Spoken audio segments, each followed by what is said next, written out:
are within the context of a larger world ruled by powerful, insidious forces.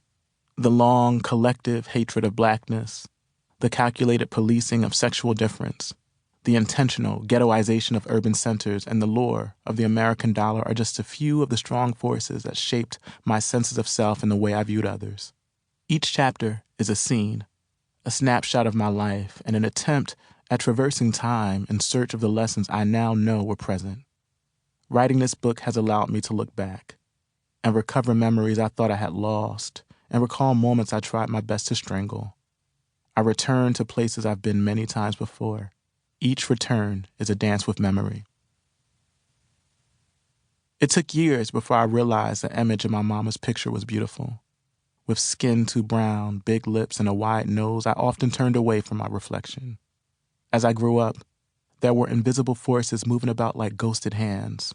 A hand would touch my cheek and steer my head and eyes away from the mirror.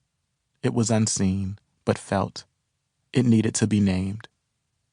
I never knew I was poor, lived in a ghetto, or was looked upon as a number, waiting to be keyed into a statistical formula when playing school on my grandparents' porch in Camden. Riding public transportation from the pothole-lined streets of Camden to my Quaker high school 2 hours away in the posh suburbs didn't terrify me. But the one time I rode home in my white ninth-grade English teacher's car, along with my white middle-class suburban classmates, was dreadful. A hand covered my eyes so I could not sense my confounded classmates' astonishment, my cowering presence, and the tight grip of shame that needed to be named. What strong fist pounded away at my desires and beautiful thoughts of a stranger, a boy, holding me so close that I would feel faintly his own breath? What force stopped my heart from fluttering, my body from perspiring, my internal light from burning? The force was unseen, but felt. I didn't understand then why it had its grip on me, but I know now that it needed to be named. To discover and name what shapes us is to engage in the work of history. I knew writing an honest memoir would require me to tell the truth about my life, which has been full of hostility and splendor. Discovering the difference between what's true and all the lies one comes to believe requires a direct confrontation with the past.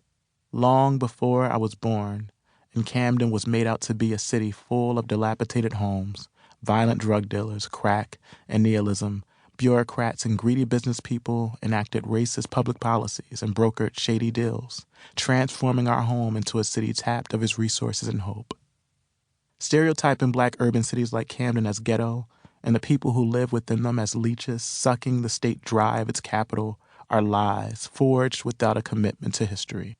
If Camden is a ghetto, it is because some force, comprised of many hands, made it so. That, too, must be named.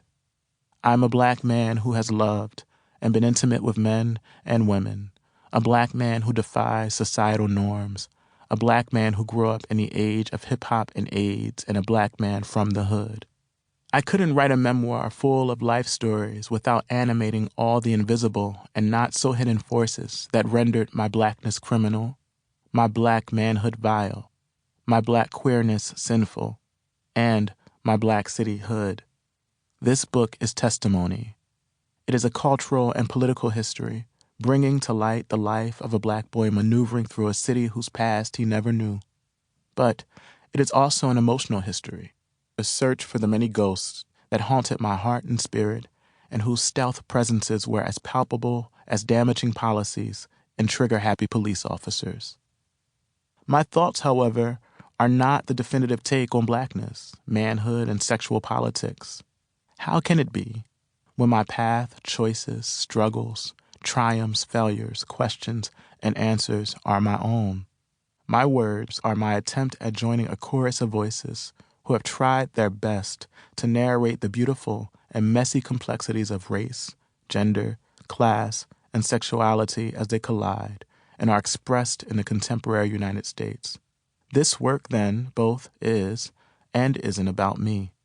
It's a book I wanted to read because too many books have yet to be written by and about the rich experiences of black people who are forced to survive on the edges of the margins because they choose to love differently, refuse standards of so-called respectability, make less money,